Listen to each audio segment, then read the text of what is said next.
ქრისტიანი ხარ? კი. კარგი. როგორ დაგეხმარო? რატომ აქ ქრისტიანობა სატანური? მე მგონია რომ ღმერთის ჭამა და მისი სისხლის დალევა ძალიან სატანურია. რას ფიქრობ? ეს ობიექტურად არ არის სწორი? რას გულისხმობ ობიექტურად ვერ გავიგე? ანუ რომელი მორალური სტანდარტით მაგას ფიქრობ? არა, მე ვთქვი რომ მე მგონია რომ ეს არის სატანური. კარგი, მაგრამ მე შენი აზრი არ მაინტერესებს.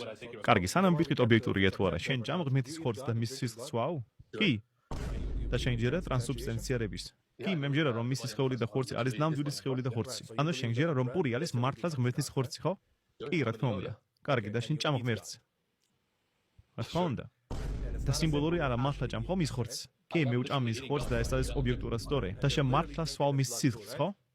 რა თქმა უნდა. კარგი. ანუ დამეთანხმები რომ კანიბალი ხარ. არა. და რატომ არ უთება შენ მდგომარეობა სიტყვა კანიბალს? იმიტომ რომ ჩვენ არ ჭამს დაზიანებულ და ცუდ სხეულს.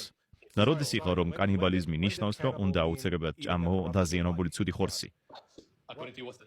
ვინ ქარ რომ კანიბალიზმი არის თორსა ბოროტ ხორცს ჭამ?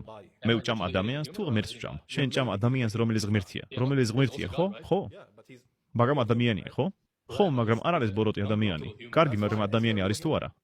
ხო, მაგრამ კარგი, ანუ კანიბალიზმი არის როცა ჭამ ადამიანს, ხო? ბოროტ ადამიანს. საიდან მოიტანა ეგეთი განმარტება? ბოროტის სხეულის ჭამა არ შეიძლება. კარგი, ვინ გამართა ეგრე კანიბალიზმი? ეკლესიამ გამართა ეგრე. კარგი, ანუ შენ შესვალე კანიბალიზმის შინაარსი. მაგიტომ არ ახალ კანიბალი. ანუ შენ შესვალე კანიბალიზმის განმარტება და მაგიტომ ვერ ვიყირო შენ ხალ კანიბალი?